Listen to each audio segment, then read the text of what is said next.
Hello friends, welcome back to media talks. நான் உங்கள் மௌனிகா. இன்றைக்கி எபிசோடில் விஜய் பேசின விஷயத்தில் இந்த விஷயத்த நோட் பண்ணிங்களா அப்படின்றத சொல்லுங்கள்.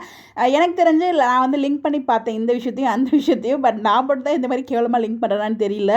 என்ன அப்படின்னு பார்த்தீங்கன்னா, நம்ம விஜய் பேசிக்கிட்டு இருக்கும்போது விஜய் கார்கிட்ட சொல்லுவாங்க, சாரி ஆக்சுவலாக காவேரி தான் சொல்லுவாங்க. ஸோ பிரச்சனைலாம் சால்வ் பண்ணிவிட்டு வாங்க, வரைக்கும் நான் பொறுமையாக வெயிட் பண்ணிகிட்டு இருக்கேன் அப்படிங்கிற மாதிரி சொல்லியிருக்காங்க இல்லையா.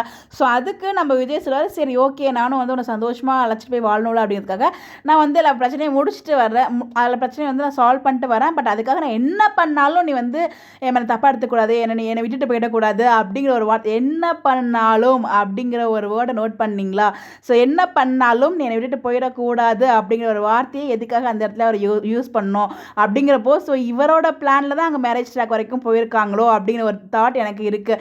ஏன் அப்படின்னா, ஸோ காவேரி எதுக்குமே பயப்பட மாட்டார் நம்ம விஜய் மேலே தப்பே இல்லை அந்த பக்கம், ஓகேங்களா.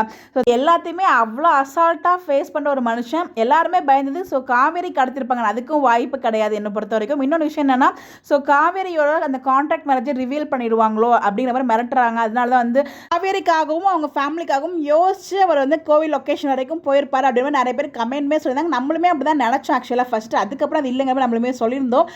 ஆனால் வந்து பார்த்தீங்கன்னா அது ரீசன் இல்லைங்க. இந்த மேரேஜ் ட்ராக்கே நான் ஒரு வீடியோ ப்ரெடிக்ட் பண்ணி ஷேர் பண்ணியிருந்தேன். இது ஃபுல் அண்ட் ஃபுல் விஜயோட பிளானாக இருக்கிறதுக்கு ஹைலி சான்சஸ் இருக்குது. அதில் விஜயோட மாமா விஜய்க்கு சப்போர்ட் பண்ணுற மாதிரி ஏதோ பண்ணப்பாரு. ஸோ அதனால தான் வந்து பார்த்தீங்கன்னா, நான் என்ன பண்ணாலும் நீ வந்து எனக்கு நீ சப்போர்ட்டாக இருக்கணும், என்னை விட்டுட்டு நீ போயிடக்கூடாது, நீ தப்பாக நினைக்கக்கூடாது அப்படிங்கிற ஒரு வார்த்தையை சொல்லியிருக்காரு விஜய் இன்னைக்கு அப்படிங்கிற மாதிரி எனக்கு தோணுது. இதையும் அதை லிங்க் பண்ண பார்க்கும்போது ஒரு வேளை இருக்குமோ அப்படிங்கிற மாதிரி தான் எனக்கு ஃபீல் ஆகுது. ஸோ எத்தனை பேர் இதை நோட் பண்ணிங்க விஜய் இந்த சொன்ன வார்த்தையை அப்படின்னு மறக்காம கமெண்ட்ல ஷேர் பண்ணுங்க. ஓவராலாக இன்னைக்கு எபிசோட் செமையாக இருந்துச்சு. ஸோ சொல்ல வார்த்தை இல்லை. நேற்றுக்கு இன்னைக்கு எபிசோட்ஸ்லாம் வந்து பார்த்தீங்கன்னா, நாங்கள் காத்துட்டு இருந்ததுக்கு நீங்கள் எங்களுக்காக அவ்வளோ சர்ப்ரைஸ் கொடுத்துட்டு இருக்கீங்க அப்படிங்கிறதுல எந்த ஒரு டவுட்டுமே இல்லை. ஸோ இதுக்கு எல்லாத்துக்கும் நாங்கள் டிஆர்பி உங்களுக்கு ரிப்ளை பண்ணோம். அதுதான் எல்லாருக்கிட்டையும் சொல்லிட்டு இருக்கேன். டிவியில் வாட்ச் பண்ணுங்கள். We have to support with TRP.